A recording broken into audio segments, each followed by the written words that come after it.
Students welcome to M এস learning. আজি মই আৰম্ভ কৰিম ক্লাছ 10 গণিতৰ চেপ্টাৰ 10 নম্বৰৰ যেটো চেপ্টাৰৰ নাম কি আছিল বৃত্ত। এই বৃত্ত চেপ্টাৰটোৰ উদাহৰণ 2 ঠিক আছে। উদাহৰণ 1 আৰু তাৰ আগৰ ভিডিঅ'ত আলোচনা কৰা হৈছে, এইবিলাক আপলোড কৰি দিয়া হৈ আছে, তোমালোকে লাগিলে চাই ল'বা ঠিক আছে। আজি মই আৰম্ভ কৰিম নাম্বাৰ 2 টো আলোচনা কৰিম। চাবা একবাৰে মনোযোগেৰে চাবা, একবাৰতে বুজি পাবা, মই ভালকৈ বুজাই দিবলৈ ট্ৰাই কৰিম। উদাহৰণ 2 এটা বহিবিন্দু টিৰ পৰা ও কেন্দ্ৰযুক্ত এটা বৃত্তলৈ কেন্দ্ৰযুক্ত এটা বৃত্ত আছে, বৃত্তটোক টি পি আৰু টি কিউ দুডাল স্পৰ্শক টনা হৈছে ঠিক আছে। ইয়াৰ আগৰ যেটো আছিল উদাহৰণ 1 যেটো আছিল এটো বাদে আৰু এটা উপপাদ্য আছিল না, কি আছিল উপপাদ্য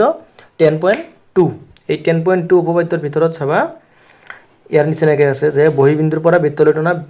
স্পৰ্শকবোৰ সমান, আৰু চিত্ৰটো এনেকৈ প্ৰায় প্ৰমাণ কৰিব লাগে যে পি টি কিউ এই কোণটো এই কোণৰ দুই গুণ ঠিক আছে। এনেকুৱা কোণ দুটা হ'ব লাগিব, তেনেহ'লে এইটোৰ সমান হ'ব ঠিক আছে। সো আমি প্ৰথমতে চিত্ৰ আঁকি ল'ম, চিত্ৰ আঁকি লৈ আমি ইয়াৰ যিটো পৰিচয়টো লিখি ল'ম ঠিক আছে। চোৱা যে এইটো হ'ল বৃত্তৰ এই দুডাল কি স্পৰ্শক পি টি আৰু টি কিউ দুডাল স্পৰ্শক অকেন্দ্ৰীয় বৃত্তৰ বহিবিন্দুটিৰ পৰা বৃত্তলৈ টনা টি পি আৰু টি কিউ দুডাল স্পৰ্শক প্ৰমাণ কৰিব লাগে যে কি প্ৰমাণ কৰিব লাগে, এই কোণটো ইয়াৰ ডবল হ'ব বা এইটো ইয়াৰ দুই গুণ হ'ব ঠিক আছে। এতিয়া চোৱা আমি কি কৰিম, প্ৰমাণ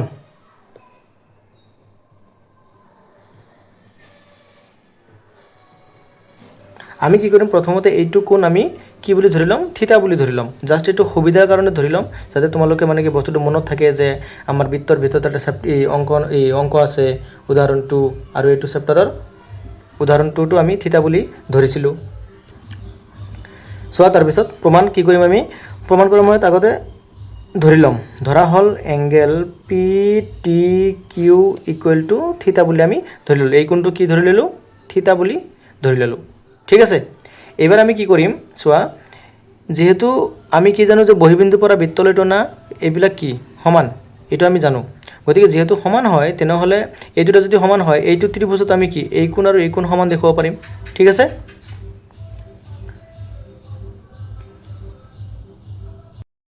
চোৱা প্ৰথমতে কি কৰিম, যেহেতু এই বাহু আৰু এই বাহু সমান, গতিকে এইটো ত্ৰিভুজ লৈ ল'ম আগতে, যে নাও ত্ৰিভুজ কোনটো ল'ম, পি টি কিউৰ পৰা, যেহেতু কি হ'ব এই বাহু আৰু এই বাহু সমান, কি হ'ব P T equal to T Q, যেহেতু বৃত্ত এটাৰ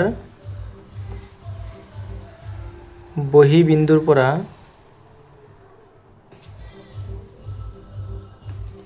পৰা বৃত্তলৈ টনা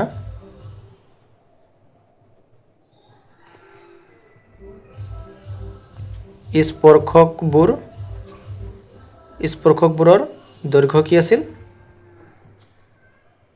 সমান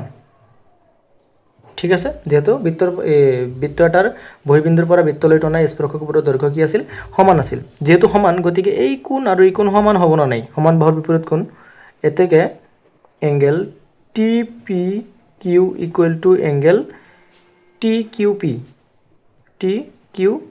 পি, এইটো ব্ৰেকেটত কি হ'ব, সমান বাহুৰ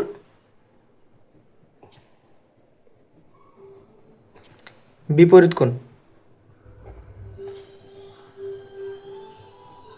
ঠিক আছে। সমান বাহুৰ কি হ'ল, বিপৰীত কোণ। এতিয়া সমান বাহুৰ বিপৰীত কোণ হোৱাৰ লগে লগে এই কোণ দুটা আমাৰ কি হ'ল, সমান হৈ গ'ল। এতিয়া আমি ত্ৰিভুজৰ পৰা যদি পাওঁ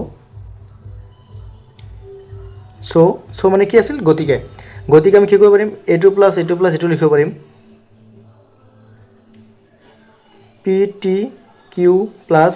তোমালোকে জানাই তিনিটা কোণ প্লাছ কৰিলে 180 হয়, টি পি কিউ প্লাছ তাৰপিছত আছিল কি T Q P equal to কি হয় 180 ডিগ্ৰী। ত্ৰিভুজৰ কি আছিল, তিনিটা কোণৰ সমষ্টি। এতিয়া চোৱা এইটো মানে কি, টি কোণ মানে কি আছিল, থিতা প্লাছ এই দুটা হ'ল কি দুটা সমান, যেহেতু আমি এই কোণৰ লগত সম্পৰ্ক আছে গতিকে আমি এই কোণটো ৰাখিম, টি পি কিউ ৰাখিম, টি পি কিউ গতিকে টি পি কিউ আৰু এইটো যেহেতু ইয়াৰ লগতে সমান গতিকে এইটো কি হ'ব টি পি কিউ বুলি ধৰি ল'ম আমি থিটা প্লাছ এইটো কি হ'ব টুৱাইছ হ'ব twice T P Q equal to 180 degree এইটো ইফালে থিটা কি প্লাছ হৈ আছে ইফালে গ'লে কি হ'ব মাইনাছ হৈ যাব twice T P Q equal to 180 degree minus theta ঠিক আছে তাৰপিছত চোৱা থিটা মাইনাছ হৈ যোৱাৰ লগে লগে কি হ'ব 8 to 2 ইফালে পূৰণ হৈ আছে ইফালে গৈ কি হ'ব হৰণ হ'ব T P Q equal to এইটোৰ লগত এইটো যদি হৰণ হয় কি হ'ব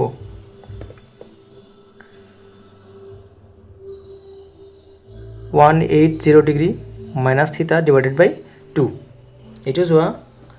এতিয়া T P Q equal to 2 ইয়াৰ তলত আছে ইয়াৰ তলত হ'লে কিমান হ'ব 90 ডিগ্ৰী আৰু এইটো থিটা বাই 2 হৈ থাকিব ঠিক আছে এতিয়া চোৱা আমি কি জানো চিত্ৰত চোৱা আমি কি জানো যে এইটো ইয়াৰ ওপৰত লম্ব হয় না নাই উপপাদ্য 10.1 অনুসৰি এইটো কি হয় ইয়াৰ ওপৰত লম্ব হয় যেহেতু এংগেল কি হ'ব OPT ইকুৱেল টু কিমান হ'ব 90 ডিগ্ৰী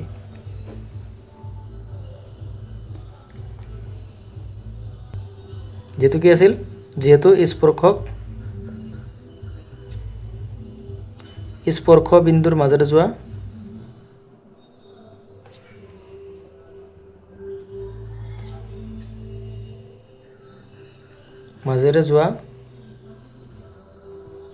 কি আছিল ব্যাসাৰ্ধৰ লম্ব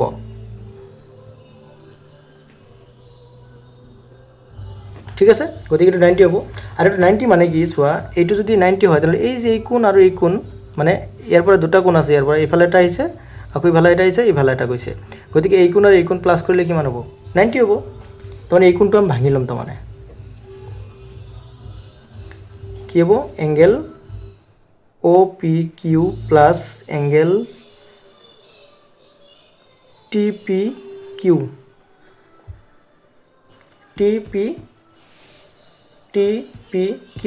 এই কোণটো আৰু এই কোণটো প্লাস কৰি দিলো কিমান হ'ল ইকুৱেল টু 90 ডিগ্ৰী এটা সো OPQ কোনো মান নাই OPQ মান নাই প্লাস TPQ মানে কিমান আছিল 90 ডিগ্ৰী মাইনাস থিটা বাই 2 ইকুৱেল টু 90 ডিগ্ৰী এই 90 ডিগ্ৰী ইফালে প্লাস থাকিলে কেনসেল যায় গতিকে ইকুৱেল টু কি হ'ব থাকিব এইটো থাকিলে angle OPQ equal to minus আছে ইফালে গৈ কি হ'ব প্লাস হ'ব গতিকে যদি প্লাস হয় সো অলপখিনি আছে ইয়াতে লিখি দিও এইটো ইফালে কি আছে 2 ইফালে হৰণ হৈ আছে ইফালে আহিলে কি হ'ব পূৰণ হ'ব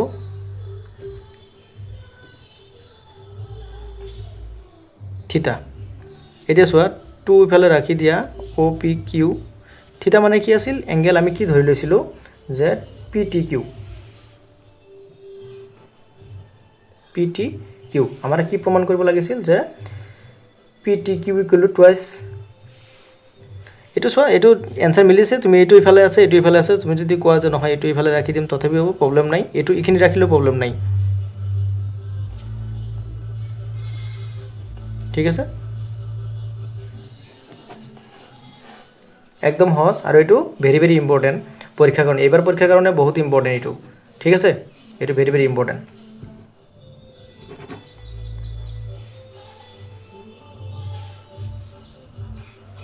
থ্যাংক ইউ আজিলৈকে এইখিনি নেক্সট ভিডিও চোৱাৰ কাৰণে সাবস্ক্ৰাইব কৰি ৰাখিবা চেনেলটো